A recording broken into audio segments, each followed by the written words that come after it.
always be. There you are, sitting as usual with your golden apple, writing something about someone who used to be me. And the last thing you want is the first thing I do. I tell you my problems, you tell me the truth. It's the last thing you want, it's the first thing I do. I tell you that I think I'm falling back in love with you. I sit there silently waiting for you to look up. I see you smile when you see it's me.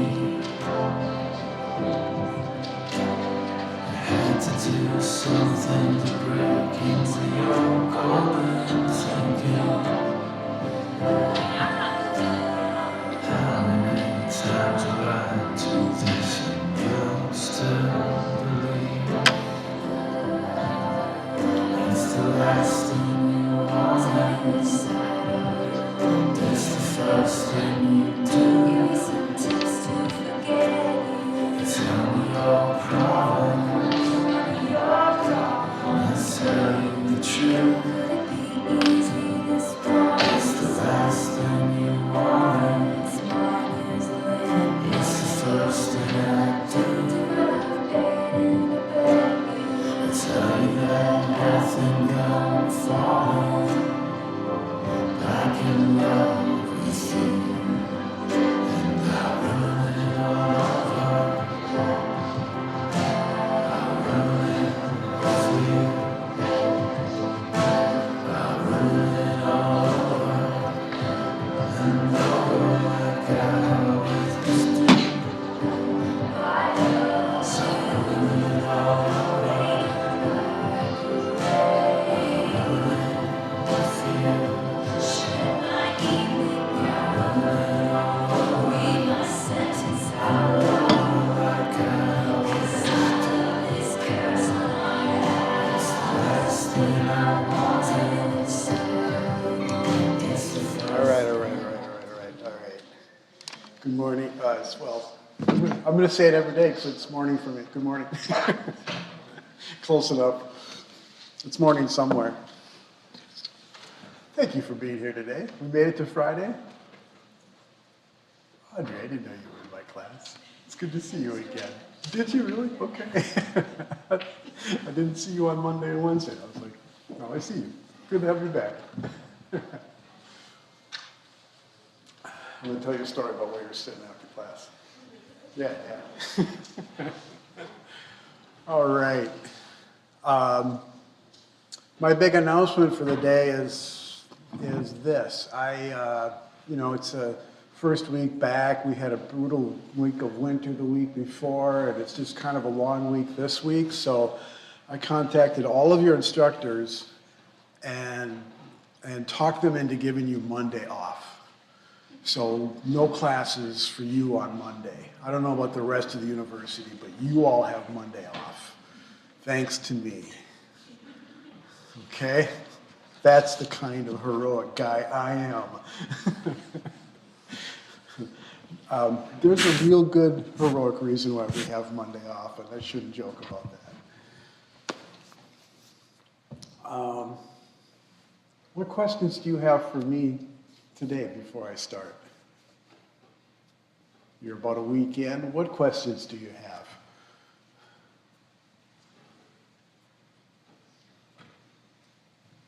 Is everybody getting the mind tap set up? Okay. If you didn't listen or weren't here, or for whatever reason, if you don't know this, I'm going to say it one more time while I got your attention. Don't wait till Monday night when it's due to start the mastery training. You can't do it in one day. All right? 24 hours. It's going to take you, it's going to tell you to take a 24-hour break, so you can't do it in one sitting. So I'm not going to apologize about that. That's on purpose. All right? So don't save that for Monday. I sent you a long email about that, so check that out if you didn't read it or haven't seen it. It's also posted on the course page. All announcements are posted and go out by email, so if you ever can't find one or miss one or whatever, periodically check the announcements in Canvas. Do I have any other big announcements to make? I don't think so. Let's dive in. No, you know what? I didn't do this the other day. I didn't do it on Monday, and I meant to do it on whatever day, Wednesday. So, you know, I keep telling you, and we'll keep telling you, to make sure that I get to know you. But a good start for that is for you to get to know me. Some of you have me for the first time this semester and don't know me yet. So I want to take a few minutes and just let you ask me questions. What do you want to know about me? Yeah. Thank you for raising your hand right away. I was like, okay, am I going to have to sit here and pull teeth for people to ask questions? Thank you. Why do you always start class with a song? Several reasons. One, I just like to. But I'll tell you what, it's funny. Where that began was, I'm old, so it kind of started back before smartphones. And it was my way to shut students up so I could start. You know, I'd come into class and there'd be a dull roar because people didn't have much to do. So can you even imagine that? People talk to each other. Okay? And so I'd always be like, excuse me, can I return? Okay, I got to start. Excuse me. You know, I had to spend 5 minutes like, shut up. So I would do a song, and then when that ended, that was just kind of like a natural, you know, just, yeah. So anyway, then it just kind of stuck from those days. It was usually just a song. Now it turned into a video. So now I play a video.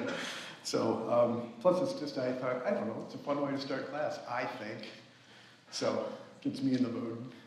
And as you're going to come to see, if possible, I try to pick a song that's got some relevancy to what we're going to talk about, or something going on that week, or whatever. I try to make a connection.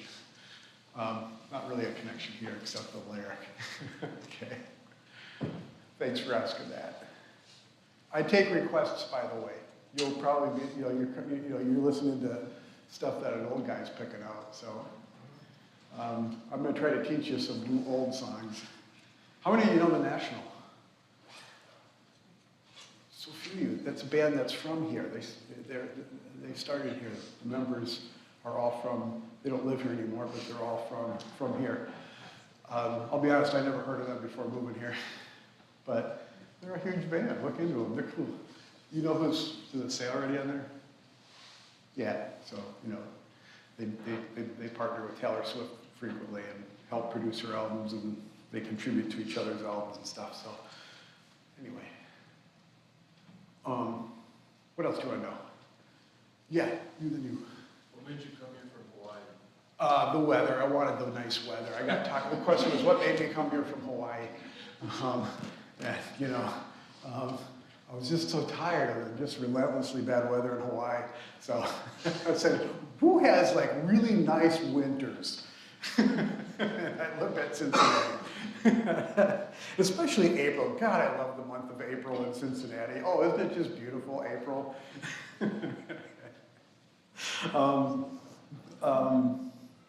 Why did I come here? Frankly, the job. There were lots of reasons why I did want to leave Hawaii, and the weather was probably not one of them. But there's a lot of reasons. And I'll tell you a funny story that has to do with April. So I interviewed here in April.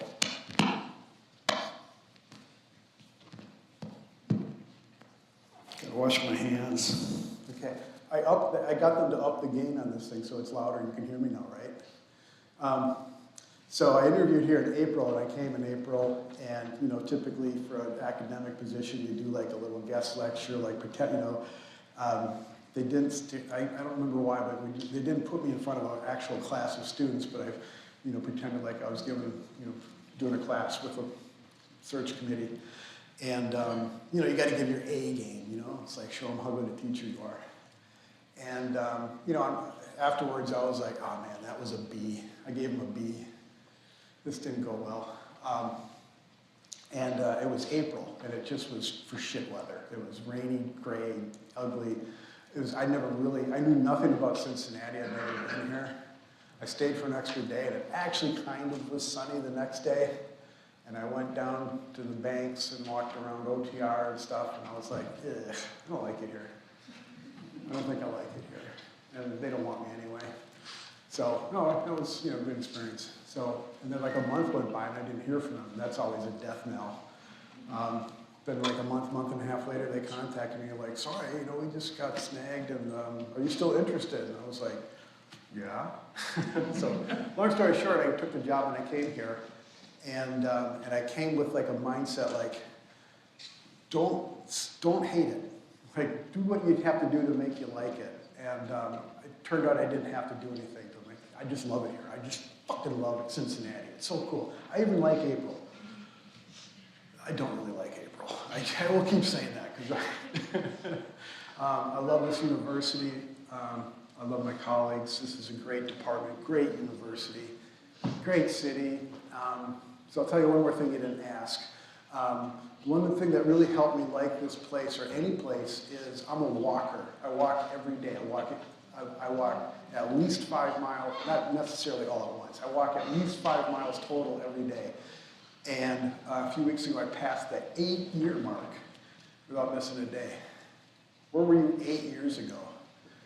Ever since that day, I've been walking at least 5 miles every fucking day. So nothing makes you get to know a place better than like seeing it up close and personal like that. So I will always be encouraging you to get some air in your nose and see the place that see the place where you're living, wherever it is. So what else do I know? You had your hand up, Kristen. What's your favorite experiment that you either conducted or participated in? What is my favorite experiment that I conducted or participated in? First of all, I don't think I've participated. Weirdly enough, I've gotten this far without participating in many experiments that I know of. And I can't even think of one that I did. I couldn't even tell you one that I could, I can't even remember any particular ones. But so I don't know. Gosh, which ones? Most of them that I don't know. You were in psychobiology. You heard about one of them.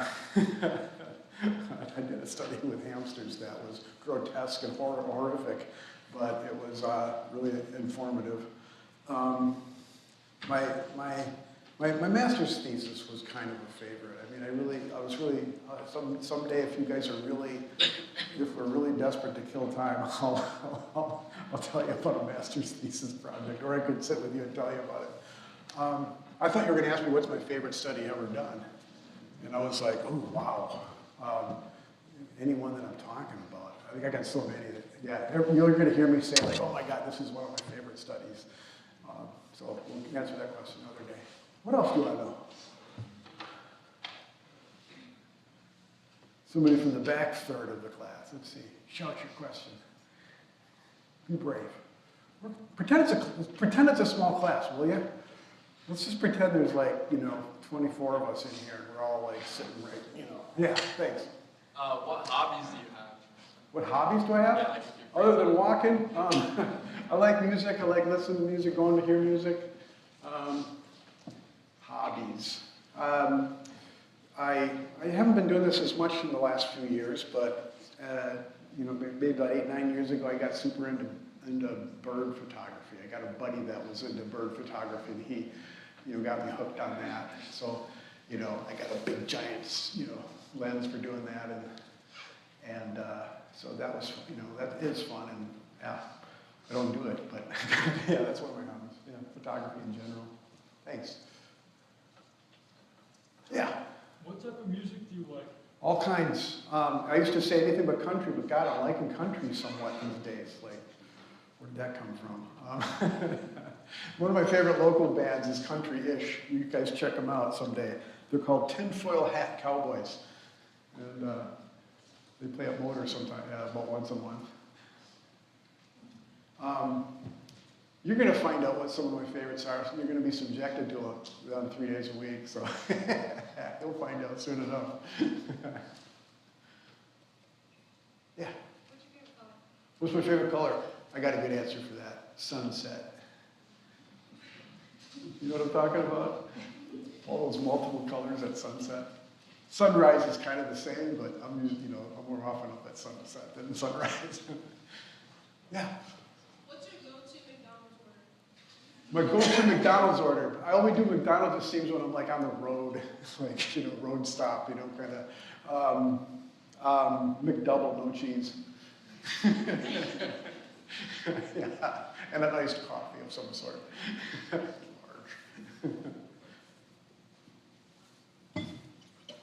Oh, my ice all melted.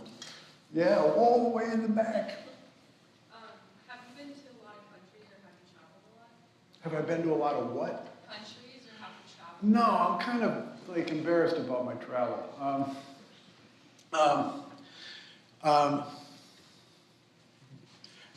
Longish answer to a short question. I was married to a Norwegian when I lived in Hawaii before coming here, and so I went to Norway all the time. And then the first few times I got to go there, you get to be a tourist a little bit, and then you stop getting to be a tourist when you go someplace all the time. So I've been to Paris and Amsterdam and Copenhagen and all the airports associated with flying to and from there. But yeah, no, I've not seen anywhere. Oh, Spain for a minute. 4 days in Spain during spring break of 2020. Guess what happened in the spring break of 2020? While I was in the plane to Madrid, the president announced a ban from anybody traveling to the U.S. from Europe. So, and then 2 days after I got there, Spain closed. It was supposed to be a 2-week vacation, 2-week trip, and I limped back, 4 days later. So there was that. That just turned off. Why? I put in a fresh pack of batteries. I put in a fresh charged battery that's now dead. I got to call IT a second time and tell them that their batteries are no good. I took out the batteries that were low and put in the charged set. So let's see if this set can get us through the rest of class. It was already low. After that, I got a handle. All right, yeah, it's on its last leg. All right, I'll take one more question today, unless, okay, Audrey. What's your favorite place to walk in Cincinnati? Oh, wow, what's my favorite place to walk in Cincinnati?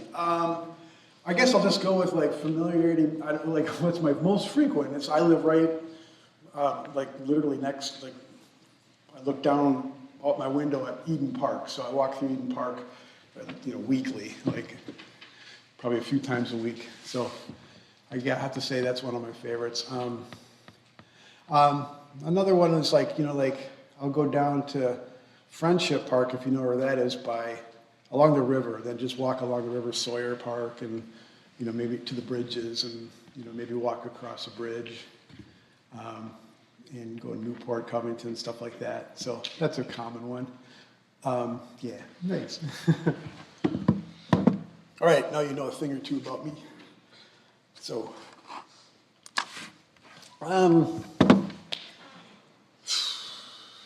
what do I want to say about Don Norman these days? In a previous edition of the book, it kind of opened with a little segment about him, but your version does not. So this is a carryover from that. But I'm not going to play this video clip, which is the smarter, shorter one to show, but I'm going to show you a little clip of the next one.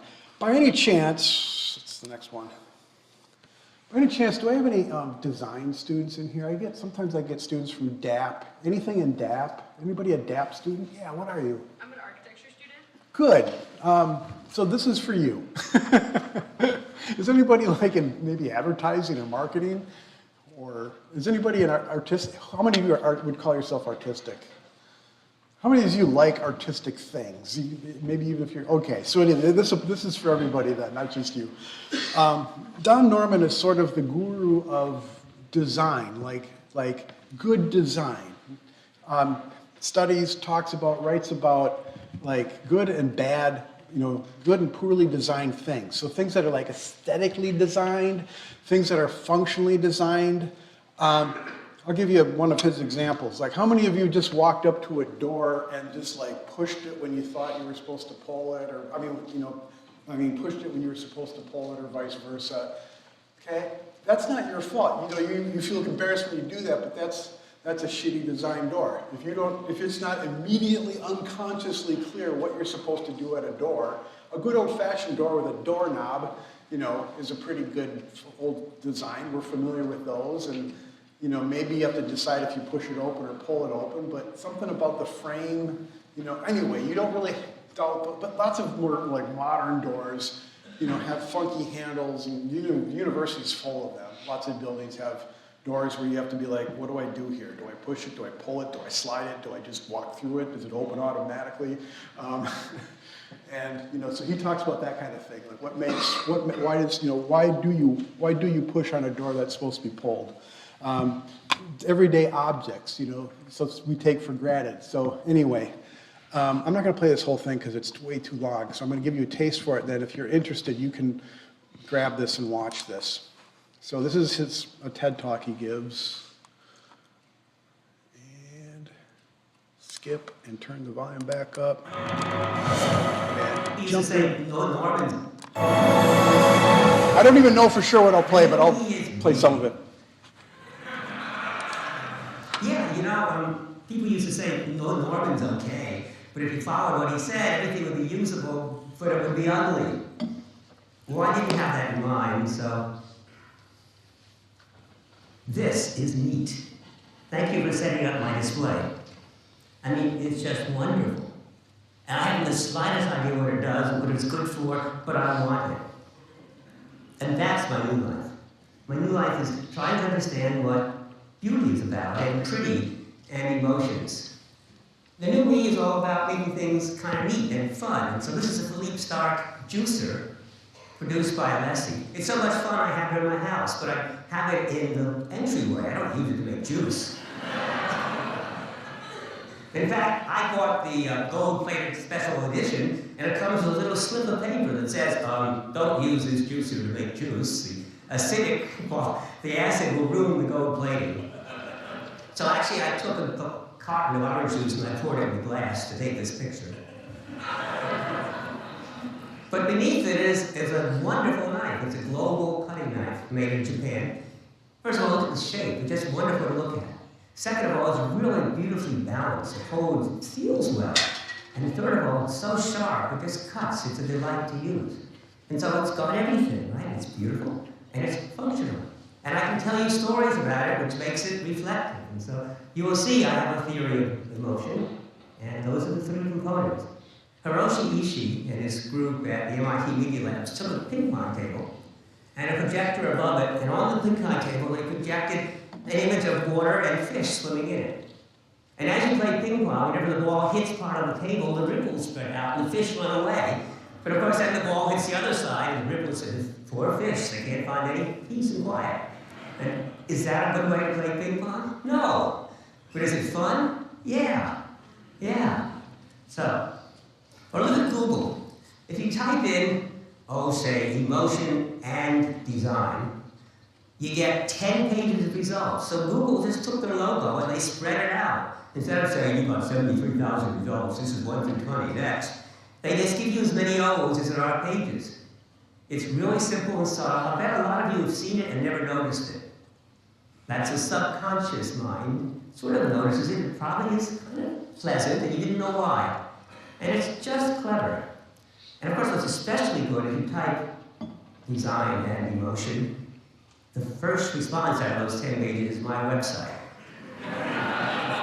Now, the weird thing is Google lies. Because if I type design and emotion, it says, you don't need the and, we do it anyway.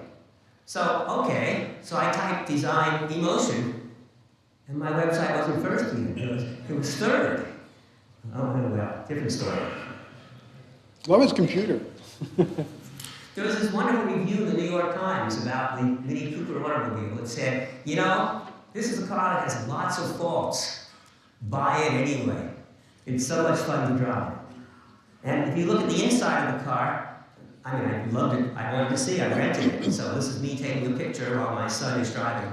And the inside of the car, the whole design is fun. It's round. It's neat. The controls work wonderfully. So that's my new life. It's all about fun. I really have the feeling that pleasant things work better. And that never made any sense to me. Until I finally figured out, look,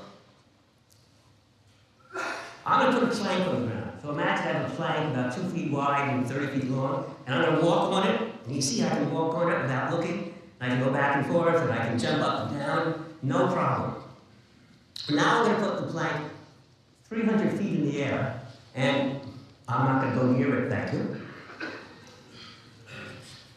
Intense fear paralyzes you. It actually affects the way the brain works. So Paul Sappho, before he gave his talk, said that he didn't really have it down until just a few days or even hours before the talk, and that anxiety was really helpful in causing him to focus. And that's what fear and anxiety does. It causes you to do what's called depth-first processing, to focus, not be distracted, and I couldn't force myself across that. Now, some people can, circus workers, steel workers, but it really changes the way you think.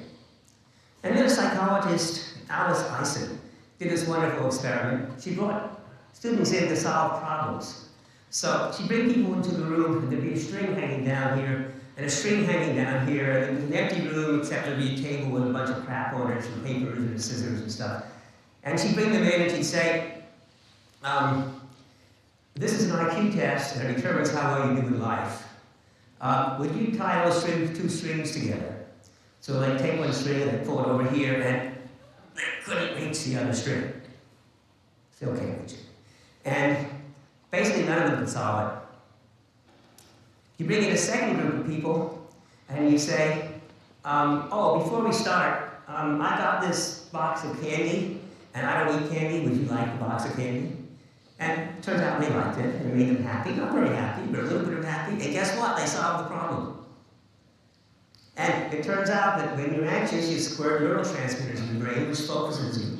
Makes you depth first. And when you're happy, what we call positive valence, you squirt dopamine into the prefrontal lobes, which makes you a breadth first problem solver. You're more susceptible to interruption. You do out-of-the-box thinking. That's what, in fact, brainstorming is about, right? With brainstorming, we make you happy, we play games, and we say no criticism, and you get all these weird, neat ideas. But in fact, if that's how you always were, you'd never get any work done, because you'd be working along and say, oh, I got a new way of doing it. So, to get work done, you gotta set a deadline, right?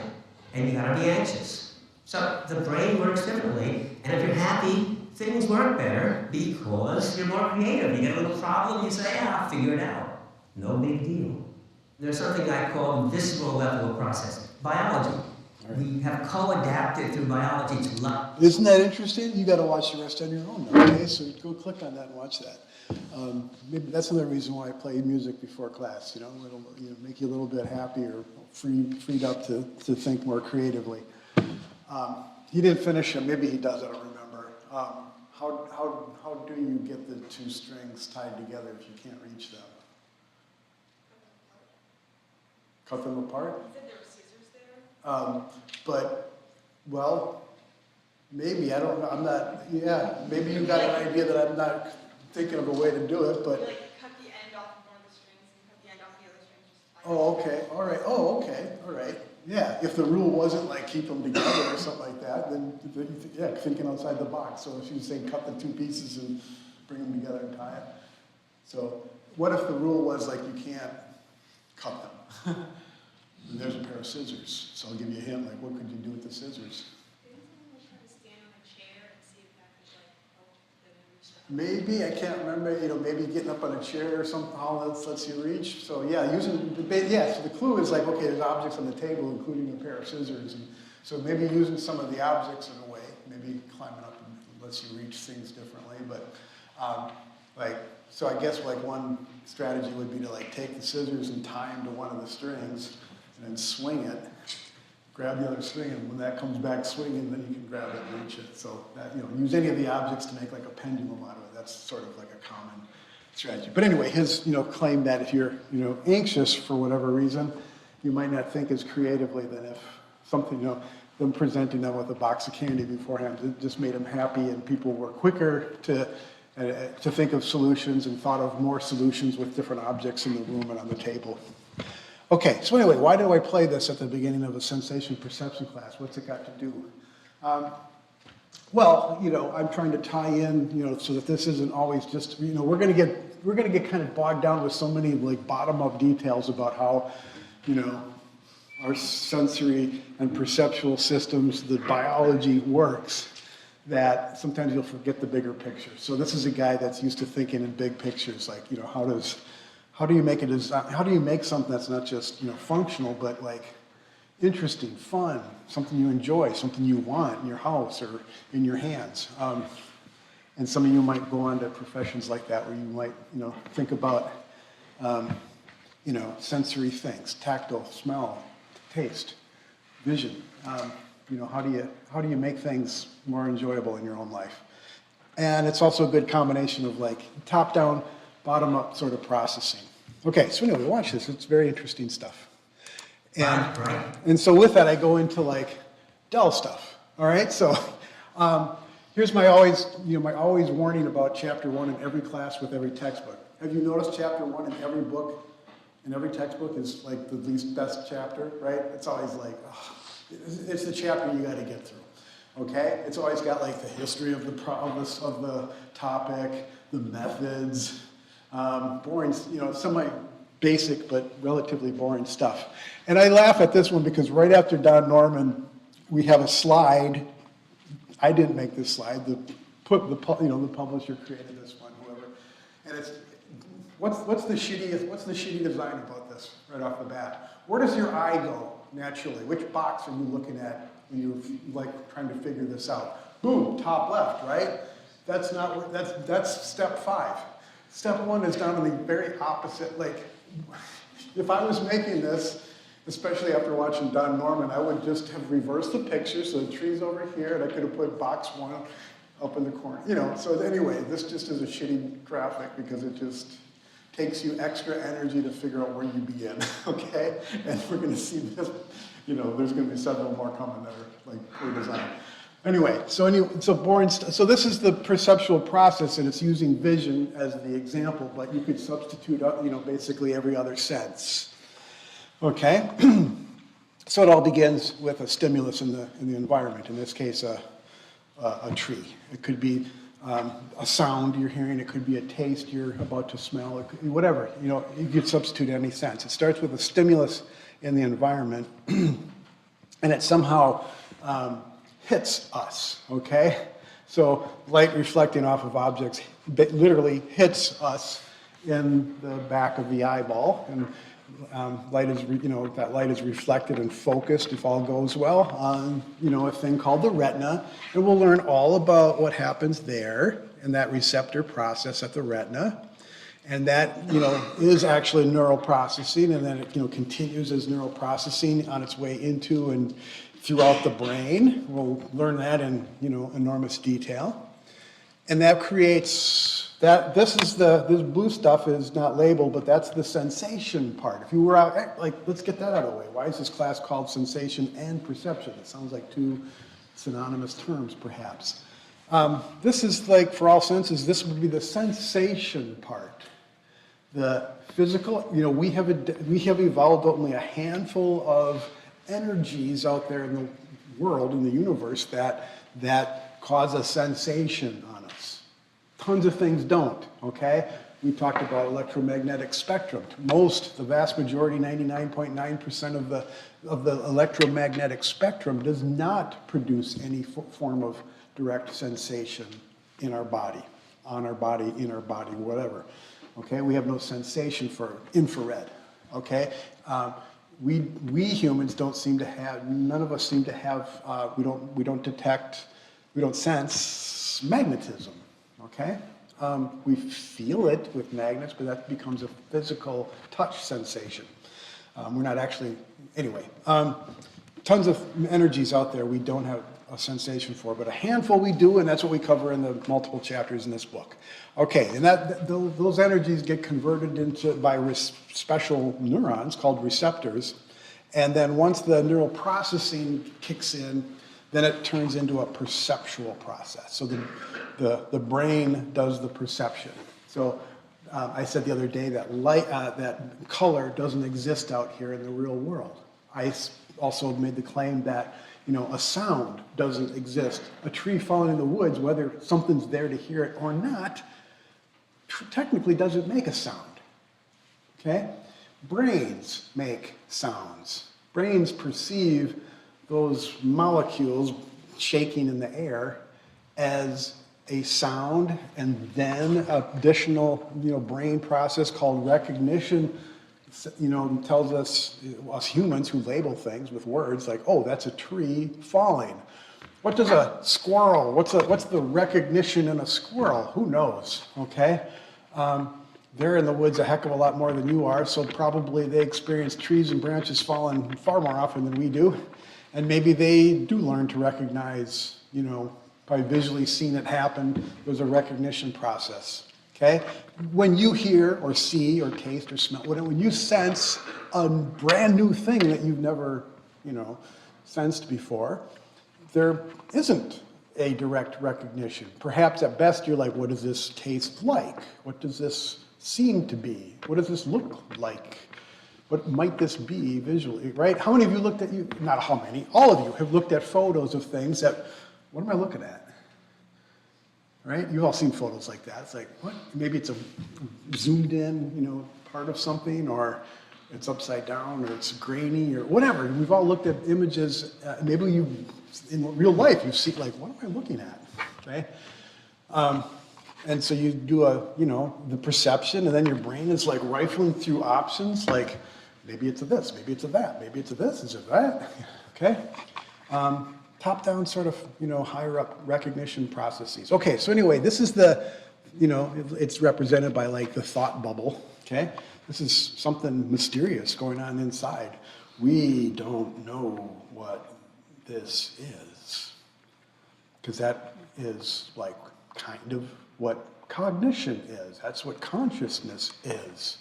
And that's the billion-dollar question, like, what is that to begin with? Anyway, that doesn't stop us from talking about it and researching it. And then there's, some action. Okay, the action might be like, oh, it's a tree.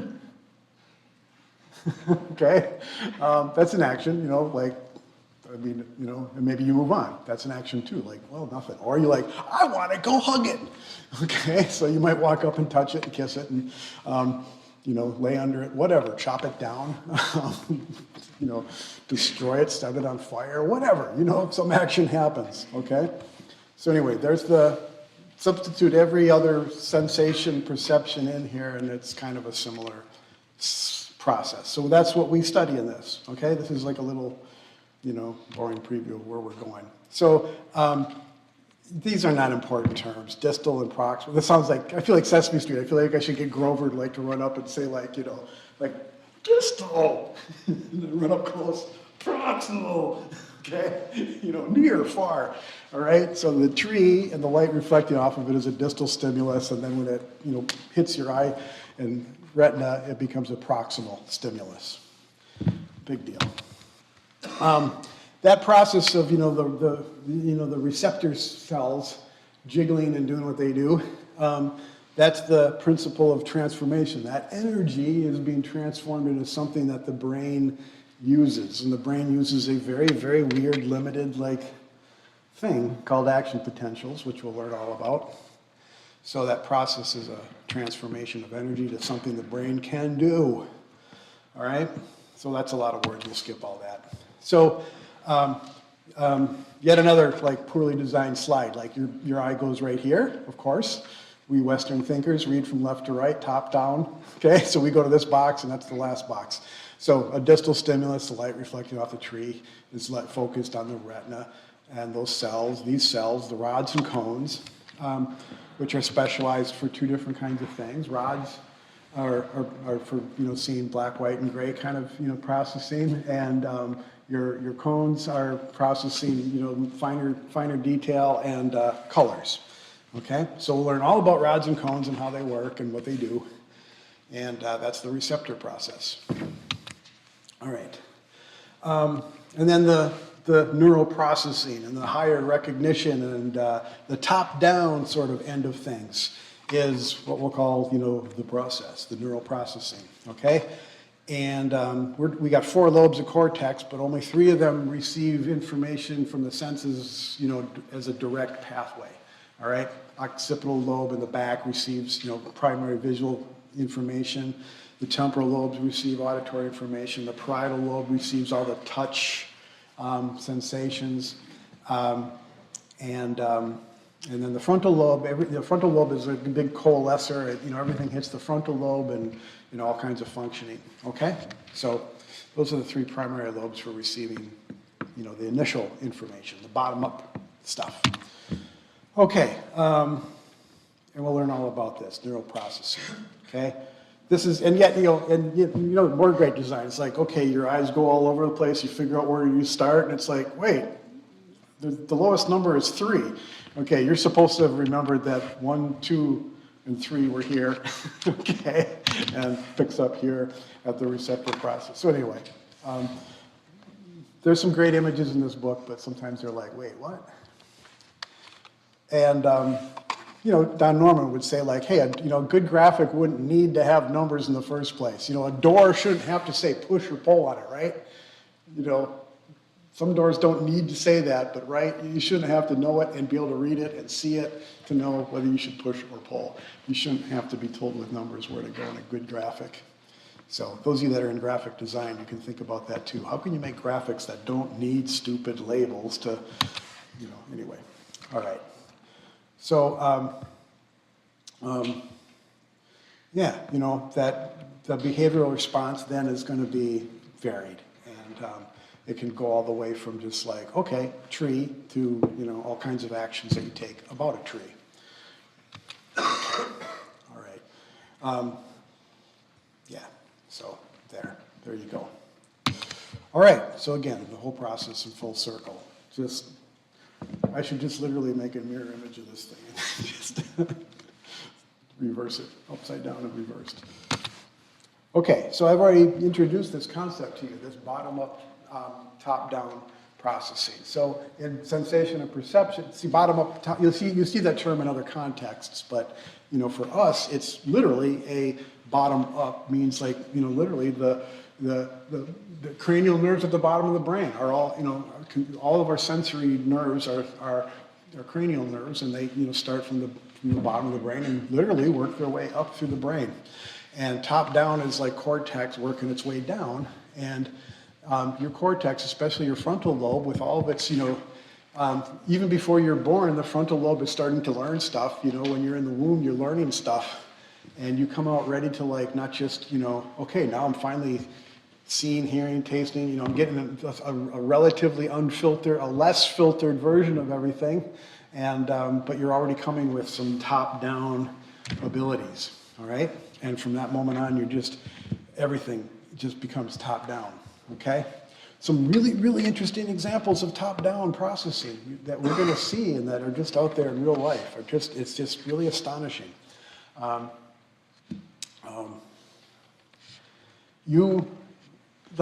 Back to those images, and when you see something that you can't figure out what it is, again, that's just top-down racing away. Just your cortex is just like rifling through options. Like, what is this? What is it?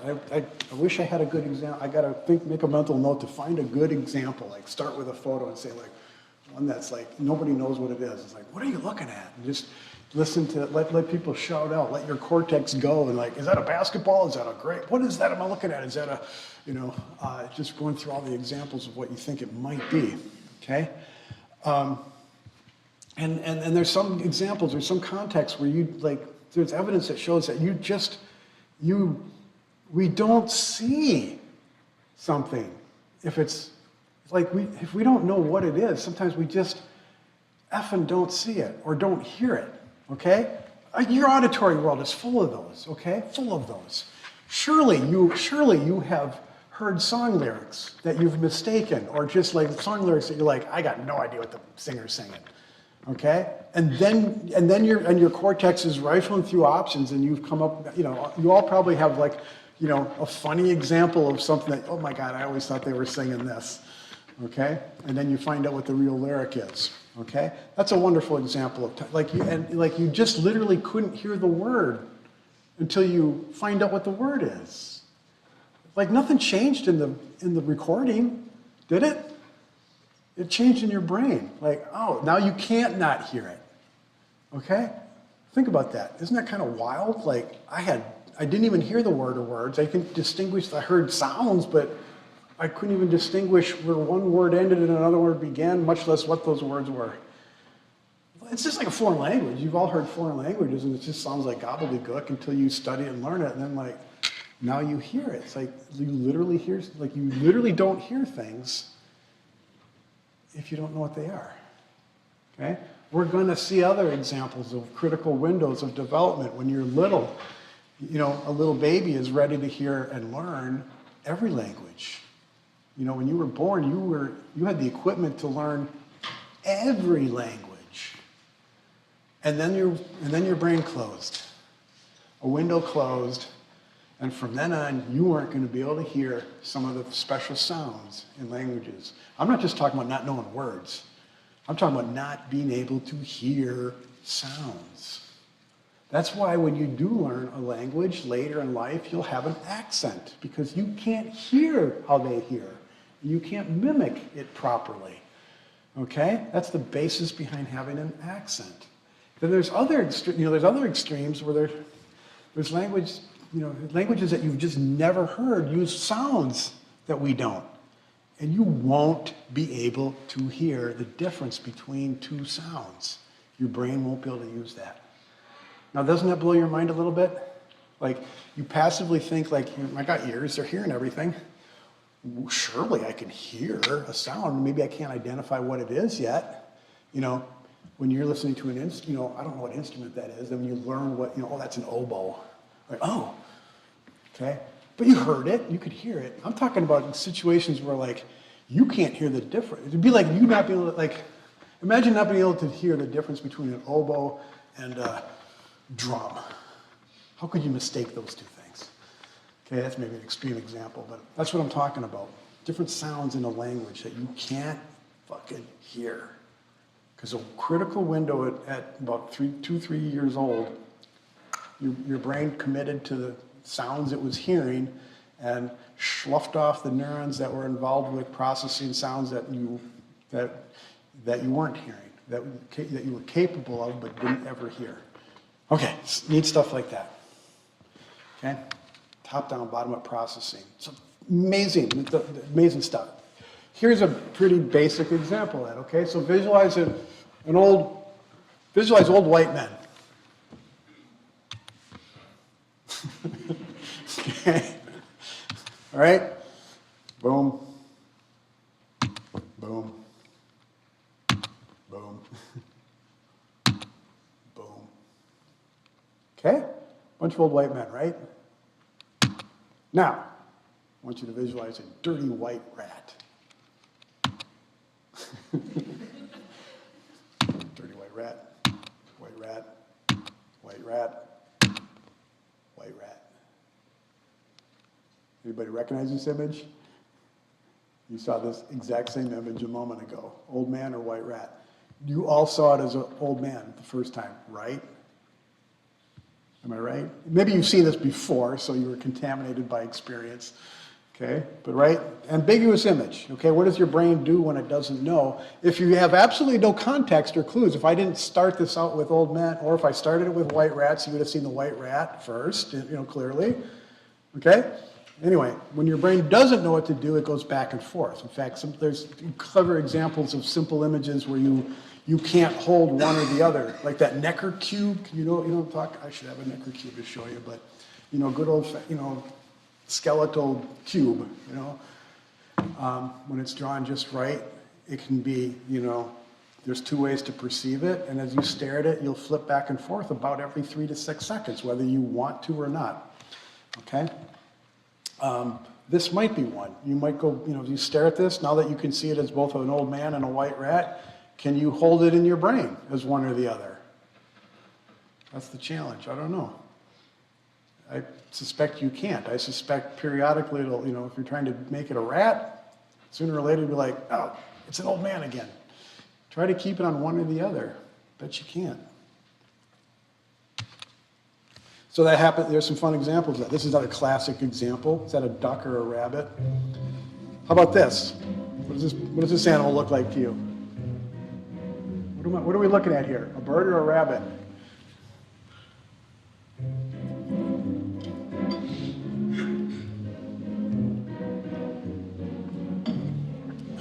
This kind of went viral in 2017. Still, bird or a rabbit?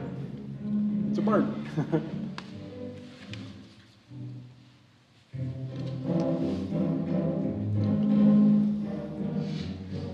I don't know why they show an eagle, but I don't know.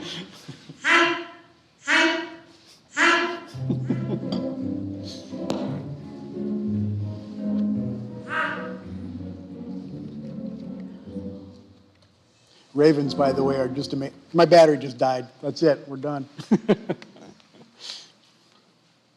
I will shout for the last examples or two. All right. So funny examples of that. So sometimes like some of the things that we go to like battle over, okay, are just as arbitrary as this is, aren't they? Okay. There's a great old one of the later Dr. Seuss books. Do you remember what I'm talking about? The two cultures go to war over whether you butter toast on the top or the bottom. Okay. One culture grew up buttering the bottom of the bread, the other butters the top of the bread, and it's like they go to war over that. Duck or rabbit. The ducks or rabbits are at battle with each other. This is a classic. You see this everywhere, I bet. Okay. This one, I always find there's always some that can't see one or the other. How many of you can see a young woman but don't see an old woman? How many of you don't see the young woman but can see the old woman? How many of you can't see the old woman? Oh, most of you. Okay, interesting. All right, so I don't need to describe, okay, just quickly, if it's a young woman, you're seeing her like from behind. She's like, she's got like a fur coat on and a scarf over her, black hair, and she's, you see her, from the back and the side. Okay, and this is a necklace or something around her neck, and this is her nose and her eyelash sticking out. The old woman it's an old babushka kind of woman, and it's another fur coat, but this is her chin tucked down into her coat. These are her thin lips. This is her big nose, and these are her eyes. And then a head scarf or whatever just over her head. Okay? Now that I've outlined that, can you see it? Can anybody still not see it? Okay, still can't see it. Your brain is just like, no, it's a... Okay. So, that lends itself well to a funny cartoon. Can I see your ID? Wait, never mind. Wait, yeah, I need to see your ID. Wait. All right. So, yeah, we did this already. I got a couple minutes here, so I'm going to get to a natural ending point. So I already showed you this. So this is, if I hadn't showed you this, I'd end with that and show you this fun example and this fun example again. I meant to put in another, similar example, but I didn't have time this morning. I thought of it too late. So I'll stop there. We'll start with Rod Stewart next time. Hey, I don't see you till Wednesday. I'm going to miss you already. So, how do I say